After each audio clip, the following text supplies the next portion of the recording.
अस्सलाम वालेकुम व्यूअर्स, मैं हूं जाहिद तनोड़ी एडवोकेट। आप देख रहे हैं law and the life. Act और ऑर्डिनेंस में क्या फ़र्क होता है?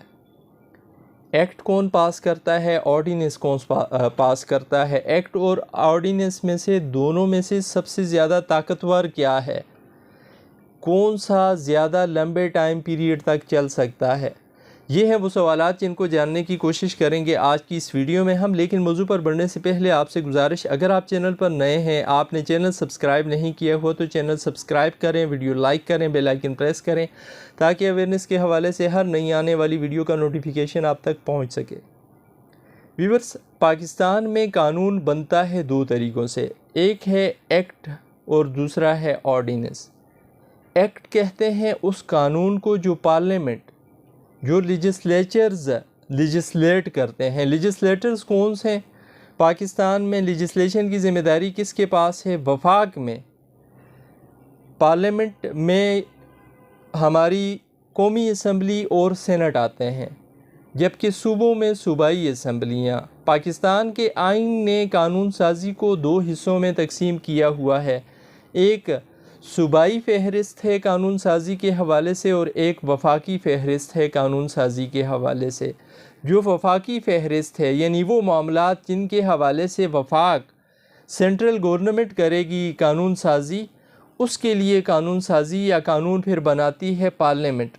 पार्लियामेंट में बिल पेश होता है, वो बिल जिस भी ऐवान में पेश होता है उस ऐवान से मंजूर होने के बाद, अगर कौमी असम्बली में पेश होता है, कौमी असम्बली से मंजूर होने के बाद उस बिल को सेनेट में भेजा जाता है।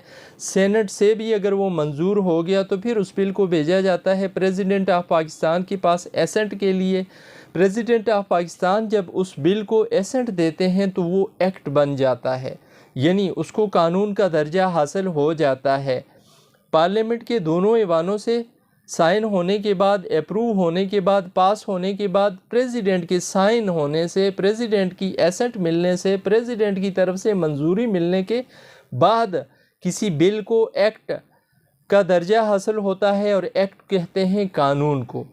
और ये कानून फिर हमारे मुल्क में राइज होता है। इस कानून में वो सारे कवानीन शामिल हैं जो अदालतों में राइज हैं, जो लोगों के हुकूक के हवाले से हैं, जो इदारों को चलाने के हवाले से हैं, ये सारी चीज़ें शामिल हो जाती हैं। अब दूसरा तरीक़ाकार पाकिस्तान में जो राइज है वो है ऑर्डिनेंस का। अगर कौमी असम्बली या पार्लियामेंट इन फंक्शन नहीं है, वहाँ पे सेशन नहीं हो रहा, हंगामी तौर पे किसी कानून की ज़रूरत पड़ गई है, तो फिर ऐसी सूरत में सदर पाकिस्तान के पास ये इख्तियार है कि सदर पाकिस्तान वफाक की सतह पर और गवर्नर सूबे की सतह पर उन कवानीन के हवाले से जिनको सूबा बनाने का हक़ रखता है आइन की रूह से, गवर्नर वहाँ पे और सदर पाकिस्तान उन कवानीन के हवाले से जिनको बनाने का हक़ रखता है वफाक, उस हवाले से ऑर्डिनेंस जारी कर सकता है।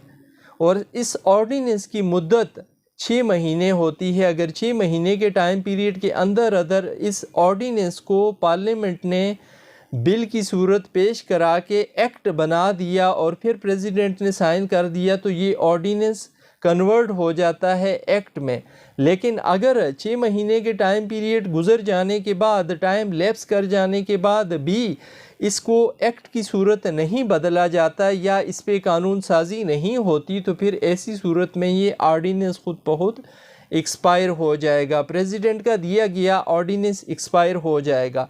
यानी मतलब ये हुआ कि ऑर्डिनेंस जो सदर मुमलिकत जारी करता है या किसी सूबे का गवर्नर जारी करता है उसकी मुद्दत कम होती है, वो 6 महीने के टाइम पीरियड के लिए होता है या उसमें थोड़ी बहुत एक्सटेंशन दी जा सकती है। लेकिन जो एक्ट पार्लियामेंट पास करती है उसको ज़्यादा लंबा टाइम पीरियड गुजारना होता है, उसकी लंबी उम्र होती है, वो ज़्यादा देर पा होता है। ऑर्डिनेंस शॉर्ट टाइम पीरियड के लिए होता है, एक्ट लंबे टाइम पीरियड के लिए होता है। एक्ट में तरमीम हो सकती है, एक्ट में रद्द बदल हो सकता है, लेकिन उसके लिए फिर वही तरीक़ाकार होगा जो पार्लियामेंट का है। यानी पार्लियामेंट में बिल पेश किया जाएगा अमेंडमेंट के लिए, वहाँ एक ऐवान से पास हुआ, एक जो नेशनल असम्बली है वहाँ से पास हुआ, फिर वहाँ से जाके सेनेट में पेश होगा, सेनेट से पास हुआ, फिर सदर ममलिकत उसको एसेंट देंगे, और अगर एसेंट दे देते हैं सदर ममलिकत तो फिर ये अमेंडमेंट मंजूर हो के उस एक्ट में तरमीम हो जाएगी। इसका तरीक़ाकार ये होगा। आज की वीडियो में हमने कोशिश की समझने की एक्ट और ऑर्डिनेंस को।